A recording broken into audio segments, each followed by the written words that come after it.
Assalamualaikum warahmatullahi wabarakatuh. Ako nga po pala si Hasnapi Makabumban. Kami po ang Group 4. So, ngayon ating tatalakayin ang teoryang Marxism. So, ang salitang Marxism ay hinango sa pangalan ni Karl Marx. Mamaya ay pag-uusapan natin ang kanyang pag-aaral. Ngayon, mag-focus tayo sa konseptong Marxism bilang isang teorya. So, ano nga ba ang pinag-uusapan dito? Ano ang focus ng nasabing teorya? So, ang Marxism ay nakasentro sa tunggalian sa pagitan ng bourgeoisie o mga kapitalista laban sa proletariat o mga manggagawa. Tinatawag din itong laborer o working class na nagdudulot ng social inequality o hindi pagkakapantay-pantay. Pangunahing layunin ng Marxism ay buksan ang kamalayan ng tao sa katotohanan na may class struggle ang lipunan at karaniwang nagaganap sa pagitan ng mga bourgeoisie at mga proletariat. Ang pangunahing rason ng struggle o tunggalian ay dahil sa social inequality. So ano kaya ang dahilan o salik na nakakaapekto sa pagkakaroon ng social inequality? So alamin natin. So unahin natin ang exploitation. So ano nga ba ang exploitation? Ito ang kalagayan na kung saan kumikita ang kapitalista habang nahihirapan ang mga manggagawa. Nagkakaroon ng unfair treatment sa pagitan ng kapitalista at manggagawa pagdating sa benepisyo, na ang mga manggagawa o mga proletariat ay napipiligro o napupunta sa delikadong kalagayan, yung kanilang karapatan at kaligtasan, samantala ang kapitalista tuloy pa rin sa pagtanggap ng salapi o ng kita. So, halimbawa na lamang dito ay pagbebenta ng katawan, konsepto ng human trafficking, sex slaves, pati na rin sa pang-aalipin. Sa ganitong issue, mapapansin na pupunta sa delikadong kalagayan ang dangal at karapatang pantao ng mga manggagawa o mga proletariat, habang ang mga kapitalista ay tuloy-tuloy sa pagtanggap ng kanilang salapi o kikitain sa nasabing gawain. So, isa iyan sa mga pagkakaroon ng social inequality. So, pangalawa, nandyan din ang alienation. So, ang alienation ay ang kalagayan na hindi pantay na pinapasahod sa mga manggagawa o hindi tumutugma o hindi tumutumba sa kita ang hirap na ibinubuhos ng mga manggagawa sa kanilang trabaho. Kaya ang resulta nito ay nawawalan sila ng pakiramdam na napapahalagahan sila ng trabaho o pinagtatrabahuhan nila. Maaaring sa konsepto ng sahod na benepisyo at pagbigay ng karapatan ng kumpanya sa mga manggagawa. Hindi natatamasa ng buo ng mga proletariat yung kanilang karapatan, benepisyo at sahod. So, yun ang konsepto ng alienation. Pangatlo, means of production naman. Sa ganitong kalagayan, walang control ang mga manggagawa sa sistema ng kumpanya o pabrika kung saan sila namamasukan. Hindi hawak ng mga manggagawa ang mga posibleng maganap sa kanilang pinagtatrabahuhan. Ibig sabihin, maging panahon ng pamamalagi nila sa trabaho ay hindi nila kontrolado.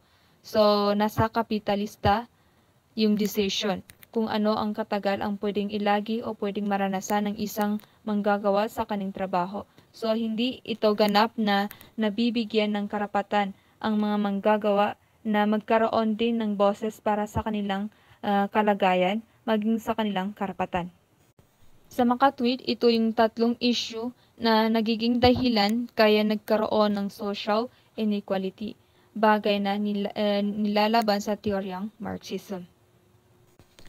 Next, maliban sa social inequality, nakikita rin sa Marxism ang konseptong pyramid sa lipunan, kung saan ang mga nasa taas o mga nasa tuktok ay tinatawag na ruling class. So, ang ruling class ay ang nagmamanipula sa laborers batay sa production. Ruling class din ang kumukontrol sa ekonomiya at sa politika. At karaniwang bumubuo sa ruling class ay yung mga bourgeoisie o mga kapitalista. Dahil sila ang may control sa production, hindi maiiwasan na magkaroon ng false class consciousness. So, ano nga ba ang false class consciousness? So, halimbawa, binibili ng laborers o manggagawa ang kanilang sariling produkto na ginagawa dahil ito'y binebenta sa kanila ng mga kapitalista. So, kung ano yung pinaghihirapan mong gawin, yun din ang bibilhin mo. So, maliban sa pinapakinabangan kanila sa trabaho, pinagkikitaan ka pa nila ng mga kapitalista. So ito yung kalagayan ng mga proletariat. Kaya hindi maiwaksik at hindi matanggal sa lipunan ang false class consciousness kasi nga kontrolado ng bourgeoisie ang production. Pangunahing issue yan sa lipunan, bagay na nais-resolbahin ng teoryang Marxism. So ayon nga kay Karl Marx, profit from goods should be equally divided among the laborers since they are the ones who work to produce such good. Nilalaban ni Karl Marx na dapat ang kita ay balansing ibinibigay sa kapitalista at mga manggagawa, lalo na sa mga manggagawa na siyang nagbubuhos ng oras, pagod para makapaglikha ng mga produkto na ninanais ng mga kapitalista at hindi dapat inaagrabyado o hindi dapat pinagsasamantalahan ang karapatan ng mga manggagawa. Kaya nga isinulong ni Karl Marx ang pagkakaroon daw ng revolusyon, ang tanging paraan lamang upang matanggal ang class struggle, ang social inequality, ang false class consciousness ay ang pagkakaroon ng revolusyon sa lipunan. At kapag nagkaroon ng revolusyon, ang resulta nito ay ang pagkakaroon ng communist society. Ang communist society kasi, mawawala na ang konsepto ng pribadong pamamahala, kung saan lahat ay magkakaroon na ng public ownership, pantay-pantay na ang lahat sa pagkakaroon ng ari-arian, kaya yung private property ay mawawala na yan sa isang communist society. Magfo-focus na lamang ang society o lipunan sa balanseng pagtanggap ng benepisyo. Kaya ang pangunahing paraan daw dito ay upang maiwas to ang communist society ay idaan sa isang revolusyon o pagdanak ng dugo. Maliban dyan, binigyan pansin din sa Marxism yung negative side ng mga sistema sa lipunan. Kung ang structural functionalism ay nag-focus sa positive side, kung ano ang magagandang epekto ng iba't ibang sistema ng lipunan mula sa simbahan, gobyerno, komunidad at paaralan. Pagdating naman sa Marxism, nakikita naman dito yung negative side. Ano yung negatibong epekto nito sa lipunan? Bigyan natin ng pansin ang mga halimbawang nakasaad sa edukasyon. Nakikita ng Marxism na napapalala lamang nito ang diskriminasyon sa lipunan. Bakit? Kasi hindi naman lahat ay nabibigyan ng pagkakataon na mabigyan ng edukasyon, lalo na sa babae, sa pangkat etniko at sa mga proletariat. Hindi lahat nakakapag-aral, kaya sa halip na matanggal ang diskriminasyon, mas napapalala nito ang kalagayan ng diskriminasyon sa lipunan. Isa pa, nakikita ng teoryang ito na ang paaralan daw ang nagsisilbing arena o lugar sa kompetisyon at tunggalian. Walang katapusang contest, competition, walang katapusang paghahangad bilang pinakamataas sa ranking, walang katapusang paghahangad ng grado. So, ito yung konsepto ng competition na nagkakaroon palagi ng kumparahan, nagkakaroon palagi ng konseptong mas at pinaka sa isa't isa. Kaya sa halip na magkaroon ng pagkakapantay-pantay, nagkakaroon ngayon ng hilahan dahil sa educational system.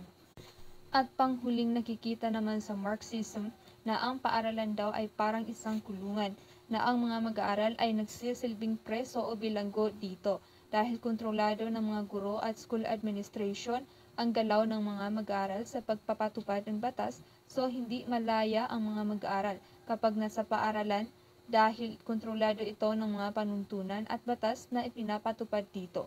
Parang nasa isang bilangguan na hindi malaya sa paggalaw, so yun ang nakikita sa Marxism pagdating sa educational system. Masyadong negative kung tutuusin. Kaya nga nagsulong ang Marxism ng isang aklat na magsisilbing kasulatan ng mga konsepto o idea na may connection sa class struggle, conflict, revolution, kalagayan ng mga ilat, at ang economic aspect ng isang lipunan. Tinatawag itong Communist Manifesto. So, ang mga Communist Manifesto naman ay mula sa panulat ni Karl Marx and Friedrich Engels. Ito yung nagsisilbing Biblia ng Marxism. Isa rin ito sa pinagbatayan noong panahon ng Industrial Revolution sa Pransya. Ngayon, kung iaangkla natin sa Pilipinas, nadala rin sa Pilipino yung teoryang Marxism. Kaya meron tayong political activist, New People Army, NPA at mga komunista o tinatawag na Partido Komunista sa Pilipinas. Sila yung grupo o komunidad ng mga tao na nagsusulong ng pagbabago at pagkakapantay-pantay sa lipunan sa paraan ng revolusyon. Pero kung i-critic natin ang teoryang Marxism, ay nagkakaroon din ng kahinaan. Ito yung napansin ng mga dalubhasa pagdating sa batas ng teoryang ito. Hindi palaging revolusyon ang solusyon para sa pagbabago kasi malaki ang epekto ng revolusyon, maaari itong makasakripisyo ng buhay ng mga sibilyan o kaya naman ay makasira sa mga properties ng isang lipunan. Kaya malaki ang damage na nagagawa ng revolusyon kung pwede naman idaan sa diplomatikong pamamaraan, bakit hindi? Ang pag-unlad ng lipunan ay hindi lamang nakabatay sa material at yaman. Mahalaga pa rin ang bigyang pansin ang pagkakakilanlan ng isang bansa kasi ang Marxism ay masyadong nag-focus sa economic progress, pera, yaman, mga material na bumubuo sa lipunan.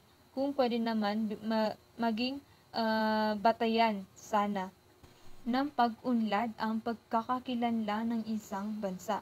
Maaaring batay sa kasaysayan, paunlarin ang kasaysayan ng isang lipunan, paunlarin ang kultura, tradisyon, pati na rin ang educational system ng isang bansa. Hindi lamang sa material na bagay nakafocus kaya nagiging mababaw yung pagbibigay ng solusyon sa problemang lipunan. So, isa yun sa mga pangunahing critics sa nasabing teorya. Assalamualaikum warahmatullahi wabarakatuh at magandang araw sa ating lahat. Ako po si Siti Slaine E. Makasindil ang susuri sa aming grupo. So, akin pong susuriin ay patungkol sa Walang Panginoon ni Deogracias A. Rosario. So, ito ay kwento ng isang lalaki na ngalang Marcos na sukdulan ang galit sa mayamang asenderong si Don Tiong. Si Don Tiong ang kontrabida sa buhay ng pamilya ni Marcos. Siya ang dahilan kung bakit namatay sa sama ng loob ang ama, dalawang kapatid at kasintahan ni Marcos. Ang kasintahan ni Marcos ay si Anita, ay anak naman ni Don Tiong. Ilang beses nang tinitimpi ni Marcos ang kanyang galit kay Don Tiong kung hindi lang dahil sa ina niya ay matagal na sanang wala sa mundo si Don Tiong. Para kay Marcos, ang pag-aapi ni Don Tiong ay hindi lamang simpleng pang-aalipin sa pamilya nila, kundi pagyurak na rin sa kanilang dangal at pagkatao. Sina Marcos ay pinagbabayad ng buwis para sa lupang kanilang sinasaka kahit na ito'y kanilang minana sa kanilang mga ninuno. Dahil sa walang kakayahang ipagtanggol ang kanilang karapatan, napilitan silang magbayad sa kanilang sariling pag-aari. Iyan ang dahilan ng pagkamatay ng kanyang ama at dalawang kapatid. Namatay silang punong-puno ng sama ng loob kay Don Tiong na matagal nilang pinagsisilbihan. Lalong sumidhi ang galit ni Marcos kay Don Tiong nang malaman niya ang dahilan ng pagkamatay ng kanyang kasintahan na si Anita ay si Don Tiong nga. So sinaktan ni Don Tiong si Anita na siyang ikinamatay nito. Sa dami ng mga nawalang mahal sa buhay ni Marcos, hindi nakatakatakang takot siyang marinig ang animas ang malungkot na tunog ng kampana.